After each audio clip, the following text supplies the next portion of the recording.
आप अपनी किताब दिखाइए, कॉपी दिखाइए कि आप लेकर बैठे हो या नहीं बैठे हो। Everybody show me your book and copy fast.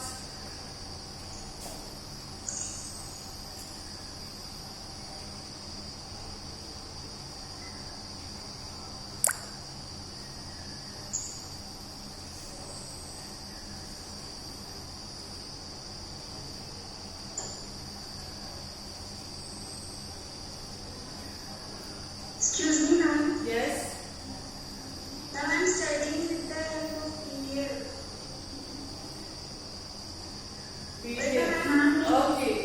Okay but copy तो है ना, कुछ नोट करने के लिए आपने रखा होगा ना अपने पास। Yes, ma'am. हाँ ठीक है। बिना कॉपी किताब के कोई भी क्लास अटेंड नहीं करेगा। क्लियर है? जब तक आप कॉपी किताब लेकर नहीं बैठोगे आपको कुछ भी समझ में नहीं आएगा। क्लियर है? यहाँ पे कल की क्लास में जो कुछ भी पढ़ाया गया था वो सब आप लोगों को समझ में आ गया था। Yes, ma'am. Yes, ma'am. हाँ, वो आपको समझ में आ गया था। आगे अभी हमें क्या पढ़ना था, उसमें पद के नियम बता दिए थे आपको।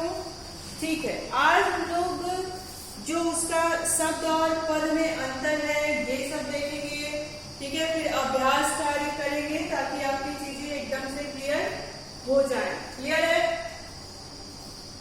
तो बहुत ध्यान से सुनोगे, बीच में कोई भी इंटरप्ट नहीं करेगा। अब आप अपना कैमरा ऑफ कर सकते हो। हाँ, हमने शब्द और पद को अलग अलग पढ़ा था। अब हम लोग देखेंगे कि शब्द और पद में अंतर क्या है। ये आप अपनी ग्रामर की कॉपी में नोट जरूर करेंगे। नोट करने से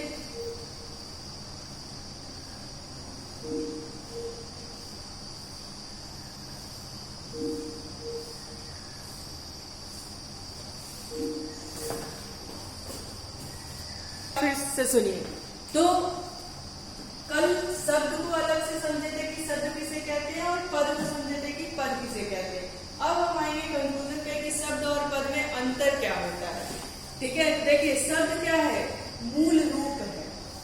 आई बात समझ में? क्यों? क्योंकि जब हम किसी पद का या वाक्य का निर्माण करते हैं तो उसके लिए हमारे पास शब्द की आवश्यकता होती है। बिना शब्दों का हम कोई पद नहीं लिख सकते हैं। कोई भी अच्छा बताओ, आप चाहो कि मेरे मन में एक पोयम आ रहा है, एक कहानी लिखने का मेरा मन कर रहा है, लेकिन आपके पास शब्द नहीं है, तो वो कहानी, वो पोयम, वो वाक्य आप कभी भी नहीं लिख सकते हो।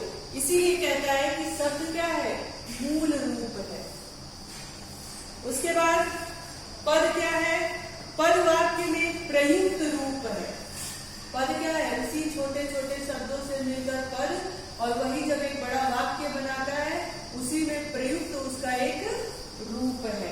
अब देखो शब्द क्या है, वर्णों के मेल से बनी सार्थक स्वतंत्र इकाई को ही शब्द कहते हैं। हमने आपको बताया था कि शब्द क्या होते हैं, शब्द स्वतंत्र होता है और शब्द बनता किससे है, वर्णों की सार्थक इकाई से शब्द बनता है और शब्द क्या होता है, स्वतंत्र होता है। और पद देखिए क्या होता है, जब शब्द वाक्य में प्रयुक्त होते हैं तो वही पद बन जाते हैं। ध्यान देना आप लोग हमेशा, पद और वाक्य में बड़ा ही कंफ्यूजन होता है। ठीक है, लेकिन पद वाक्य ही है ना। तो जब शब्द से मिल करके जब हम पद बनाते हैं, एक सेंटेंस बनाते हैं, वही क्या हो जाता है, हमारा वाक्य हो जाता है ना। तो क्या होता है, शब्द जब वाक्य में प्रयुक्त हो जाते हैं तो वो क्या बन जाते हैं, पद बन जाते हैं। तीसरा शब्द में क्या है, शब्दों का रूप स्वतंत्र होता है। ठीक है, पर पद क्या होते हैं, स्वतंत्र नहीं होते हैं, वे व्याकरणिक नियमों से बंध जाते हैं। हम जब शब्द के द्वारा पद बनाते हैं, पद का लिखते हैं, निर्माण वाक्य का निर्माण करते हैं, तो उसमें हम व्याकरण से बंध जाते हैं, है ना। तो शब्द स्वतंत्र होता है और पद क्या होता है, वो व्याकरणिक नियमों से बंधा होता है। उसके बाद शब्द में कोई परिवर्तन नहीं होता है। अगर आपके पास कोई शब्द है, उस शब्द से आप वाक्य कई तरह के बना सकते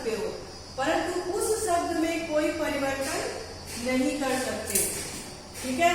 अगर आपके पास कमल है एक शब्द, फॉर एग्जाम्पल बहुत सारे शब्द हैं, है ना, तो उस शब्द में आप परिवर्तन नहीं कर सकते। हाँ, ये हो सकता है कि उस शब्द से आप कई तरह के अलग अलग वाक्य बना सकते हैं, लेकिन शब्द में परिवर्तन नहीं कर सकते हैं।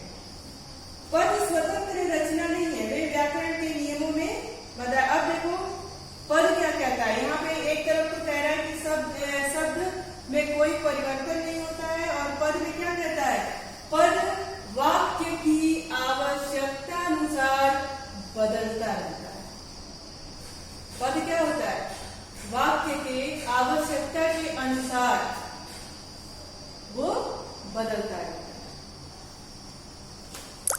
उसके बाद क्या है, शब्द शब्दकोश में पाए जाते हैं, पद वाक्य और भाषा में पाए जाते हैं।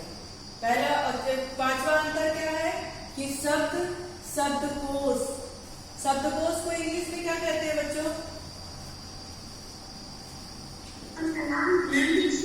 हाँ, क्या कहते हैं, डिक्शनरी कहते हैं, है ना। तो पांचवा अंतर क्या है कि शब्द को शब्दकोश में पाया जाता है और पद को क्या करते हैं, वाक्य और भाषा में पाया जाता है। छठा अंतर है कि शब्द का अस्तित्व उसकी सत्ता वाक्य से बाहर है। ठीक है, क्यों है?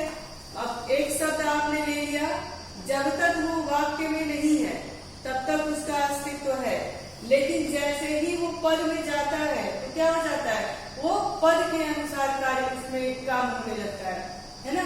तो कहता है छठवें अंतर में कि शब्द का अस्तित्व यानी इम्पोर्टेंस उसकी सत्ता वाक्य से बाहर है, यानी शब्द जब से मतलब वाक्य से बाहर है यानी इकलौता है तभी तक उसकी इम्पोर्टेंस है, लेकिन पद का अस्तित्व वाक्य में ही संभव है ना। शब्द तो स्वतंत्र है, उसकी सत्ता मतलब उसका इम्पोर्टेंस वाक्य से बाहर है, लेकिन पद क्या है, पद का महत्व वाक्य से ही है। आई बात समझ में? हाँ, कोई भी दिक्कत होगी तो आप वहीं पे मुझसे पूछेंगे। अब सातवां अंतर क्या कहता है कि शब्द की सत्ता वाक्य से बाहर होती है, अतः प्रकार्य करने का कोई कारण ही नहीं है। सातवां अंतर पद में क्या कहता है कि वाक्य में प्रयुक्त होने वाला पद यानी शब्द कोई न कोई प्रकार्य अवश्य करता है, यानी जब शब्द पद में बदल जाता है तो वहां पर उसका कोई न कोई अस्तित्व, कोई न कोई कार्य अवश्य हो जाता है, लेकिन जब वो सिर्फ शब्द रहता है तो वहां पर कोई उसका प्रकार नहीं होता है। आठवां अंतर क्या है कि वाक्य से बाहर स्वतंत्र इकाई होने के कारण शब्द पर व्याकरण के नियम जैसे लिंग, वचन, कारक, काल आदि का कोई प्रभाव नहीं होता है। भाई एक सिंगल शब्द है ना, अगर वो सिंगल शब्द है वाक्य से बाहर, है ना, उसको वाक्य में हमने तब्दील नहीं किया है तो उस पर लिंग, वचन, कारक आदि का कोई प्रभाव नहीं पड़ता है, वो सिर्फ एक स्वतंत्र रूप में एक शब्द है। ठीक है, लेकिन वही भाषा के नियमों में बंधा होने के कारण लिंग, वचन, कारक आदि के नियमों से क्या होता है, बढ़ जाता है। अगर वही शब्द वाक्य में बदल जाता है, पद में बदल जाता है, तो हम वहां पे देखने लगते हैं कि ये कौन सा वचन है, संज्ञा है, सर्वनाम है, कौन सा लिंग है, किस काल में किस समय की बात कर रहा है, कारक क्या है, वो सारी चीजें उसमें हम देखना शुरू कर देते हैं। आई बात समझ में? आई बात समझ में? ठीक है, चलिए अब कुछ क्वेश्चन आप लोगों से पूछा जाएगा, आप उसका आंसर करेंगे। ठीक है, अब आप अपना वीडियो मोड ऑन करिए, अब आप लोग अपना वीडियो ऑन करिए, अब आप लोग अपना वीडियो ऑन करिए।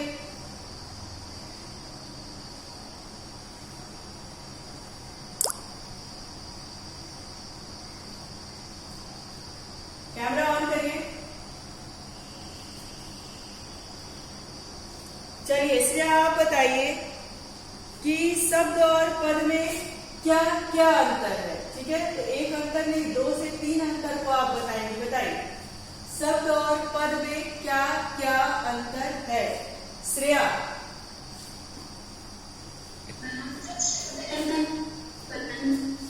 परंतु जो पद रहता है वो व्याकरणिक रूप से बंधा हुआ रहता है। वाक्य से बाहर रहता है परंतु पद का होता है। ठीक। अंशिका यादव, अंशिका बेटा माइक अनम्यूट करिए। ठीक है, अब आप ये बताइए कि शब्द कब तक शब्द ही कहलाता है? शब्द कब तक शब्द ही कहलाता है? आयुष यादव बेटा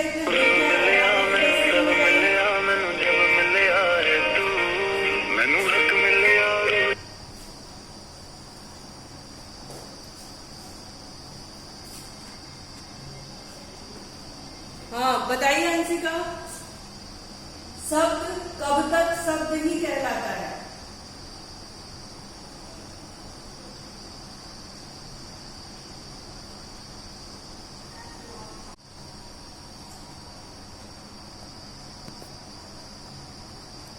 बोलिए, ऐसे क्लास कैसे हो पाएगी?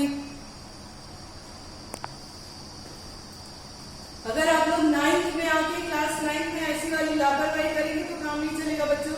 आपको रोज क्लास अटेंड करनी है। इनकेस आप किसी कारणवश क्लास नहीं अटेंड कर पा रहे हो तो वीडियो आपको मिलती है, यूट्यूब पे जाता है, आप वहां से देखिए। आज हम क्लास के ग्रुप पे वो वीडियो अपलोड कर देंगे, फिर से आप उसको देखिए। ऐसे नहीं चलेगा बेटा क्लास, ठीक है? चलिए,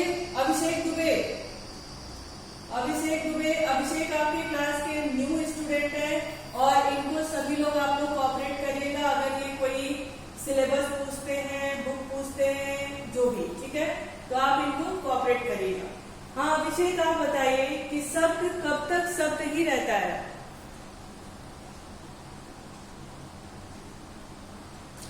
माइक अनम्यूट करिए, माइक अनम्यूट करो अभिषेक। अभिषेक माइक अनम्यूट करो। हाँ अब बोलो।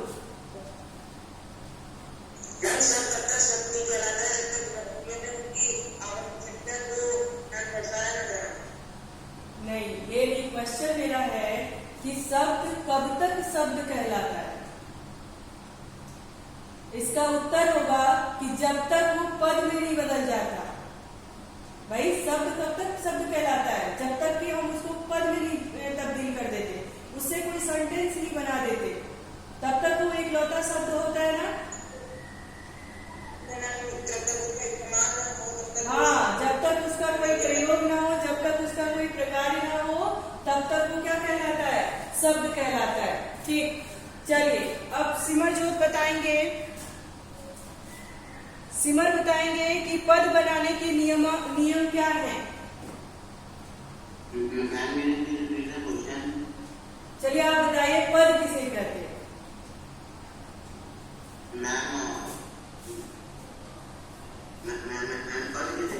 हाँ बेटा, पद किसे कहते हैं?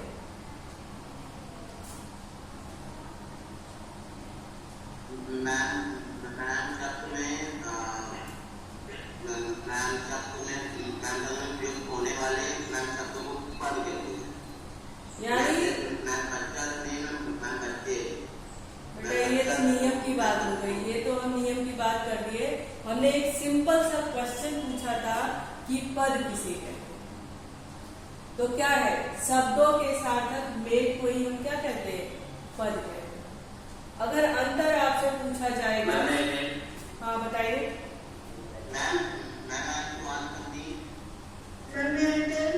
Who is this? What's your name? हाँ बताओ, सिमर जवाब बताइए। वेट सिमर वेट करो बेटा, 1 by 1 गिव द आंसर। सिमर 1 by 1 गिव।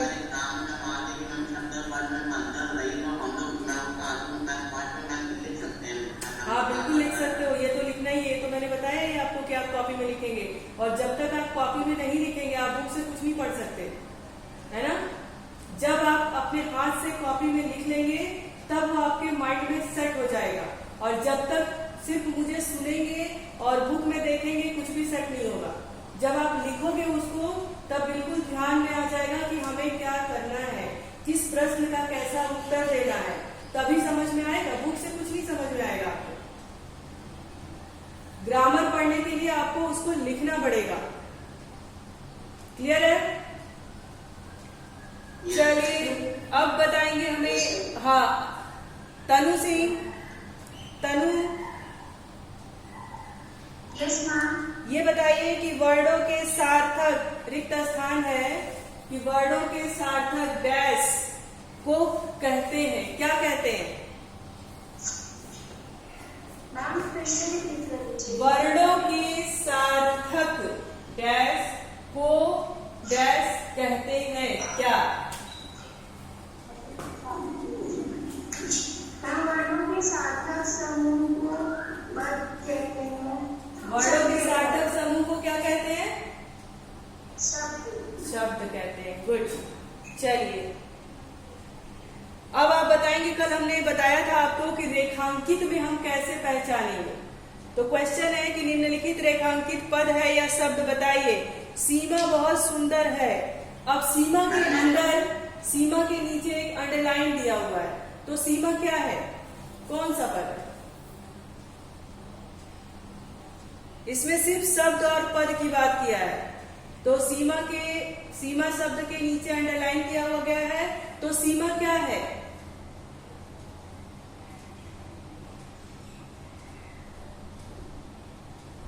मैम सीमा एक शब्द है। Yes ma'am. यहाँ पे ध्यान से पढ़िए, निम्नलिखित रेखांकित पद है या शब्द। लिखिए सीमा बहुत सुंदर है। ध्यान देना, मैम इसमें शब्द सीमा बहुत सुंदर है। सीमा शब्द है। सीमा एक शब्द। हाँ बताइए। हाँ सीमा बहुत सुंदर है, तो सीमा क्या हो गई है? पद में बदल गई है ना। हाँ अब यहाँ पे देखो, ईश्वर प्रकृति का ही रूप है। मैम इसमें प्रकृति को मैम एक शब्द है। क्या है? मैम प्रकृति मैम एक शब्द है। तो आप बताइए इस सारे में पद कौन सा है? ये जितना आपको एग्जाम्पल दिया है इसमें पद क्या है? ईश्वर का ही रूप है। हाँ और भूषण वीर रस के कवि हैं। Yes ma'am. भूषण एक कवि है, तो लिखता है कि भूषण वीर रस के कवि है। ये क्या है? पद है या शब्द है?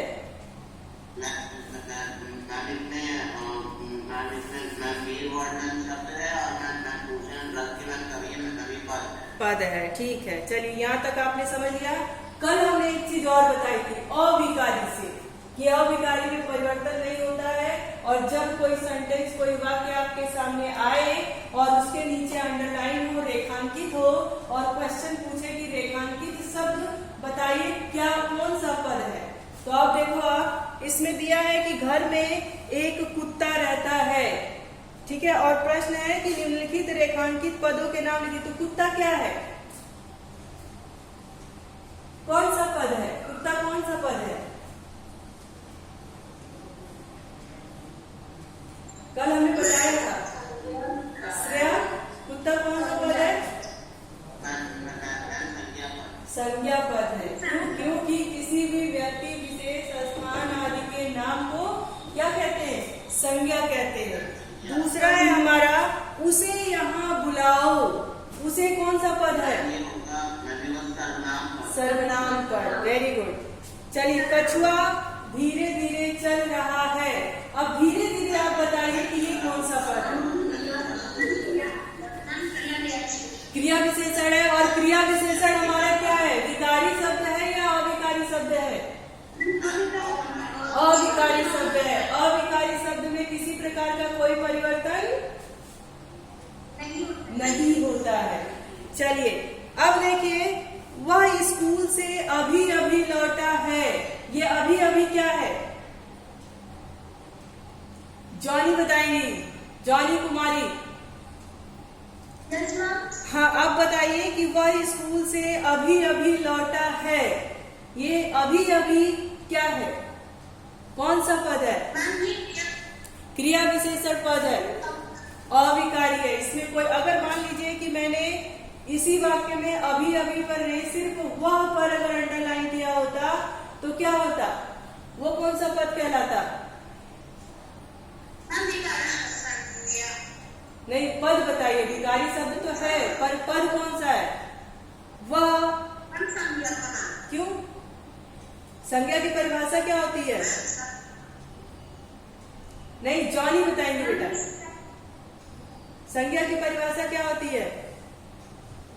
हम किसी व्यक्ति को स्थान में। ठीक है, तो यहाँ पे वह किसका नाम है बेटा? वह संज्ञा है क्या? हाँ, यही कंफ्यूजन दिमाग में नहीं रखना है, ठीक है? क्योंकि क्वेश्चन जरूरी नहीं कि एज इट इज पूछ लिया जाए, कहीं से भी घुमा के कुछ भी पूछ लिया जा सकता है। क्लियर है? अब बताइए, तुलसीदास महान कवि है। परिकल को बताएंगे। परिकल, परिकल, परिकल। तुलसीदास महान कवि है। तो तुलसीदास क्या है? कौन सा पद है?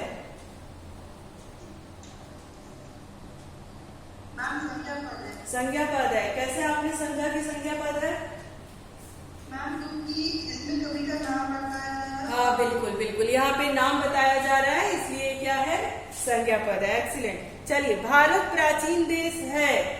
भारत, मानसीपाल, मानसीपाल। और बहुत कम संख्या में लोग क्लास अटेंड कर रहे हैं। मानसीपाल, आप बताइए कि भारत प्राचीन देश है, तो भारत कौन सा पद है?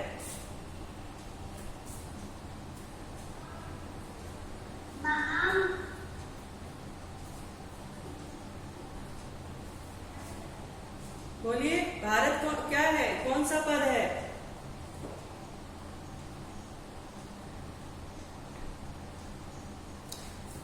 आरव भारद्वाज, आरव भारद्वाज बताइए बेटा, भारत कौन सा पद है? नाम क्या है? इसमें एक सेंटेंस है, एक वाक्य है कि भारत प्राचीन देश है। ठीक है, तो भारत कौन सा पद है? संज्ञा है, सर्वनाम है, क्रिया विशेषण है?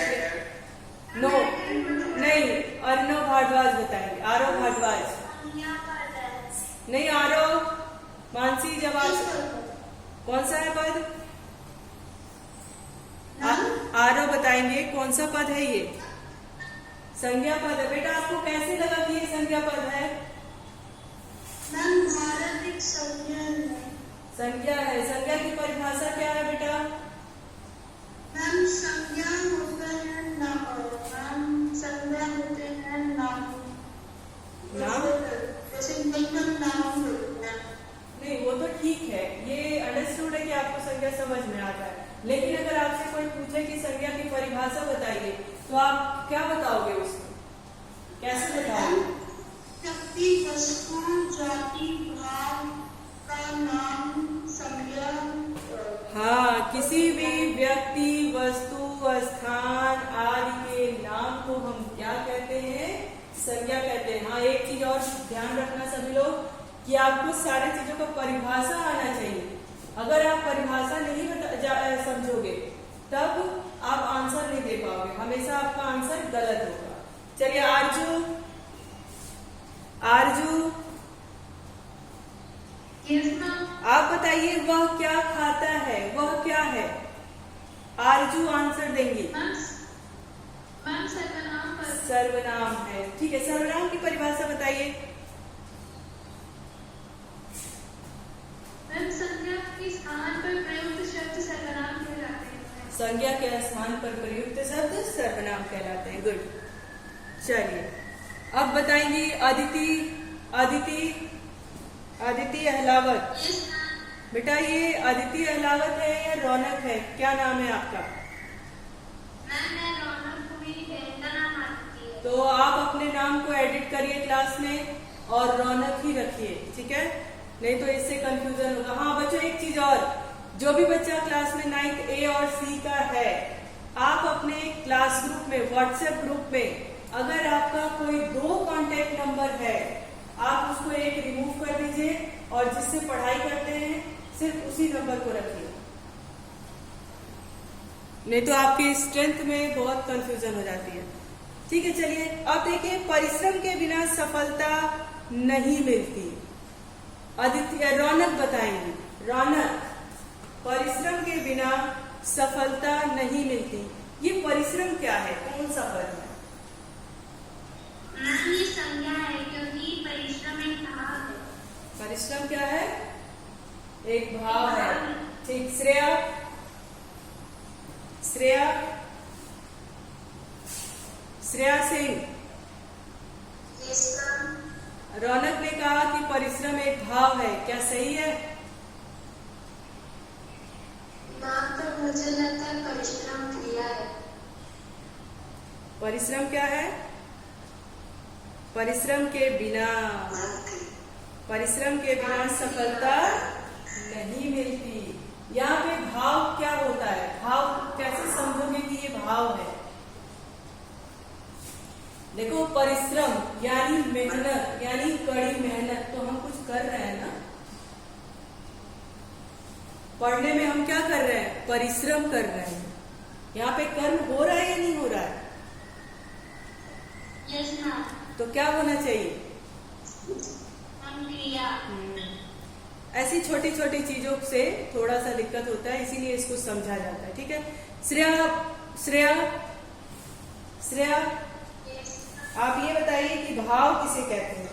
भाव कैसे समझा जाता है? कैसे लगता है कि ये संज्ञा में भाव को दर्शा रहा है? सबसे महत्वपूर्ण बात है कि हम लोग भाव को देख नहीं सकते हैं। हाँ, सिर्फ क्या कर सकते हैं? तो अगर तो कहते हैं कि यहाँ हरियाली, हमें क्या है?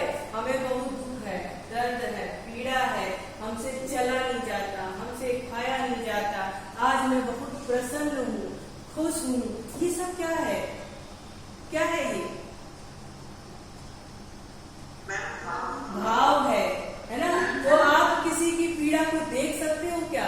सिर्फ महसूस कर सकते हो, है ना? तो ये छोटा छोटा सा अंतर होता है, इसको आप हमेशा ध्यान में रखें।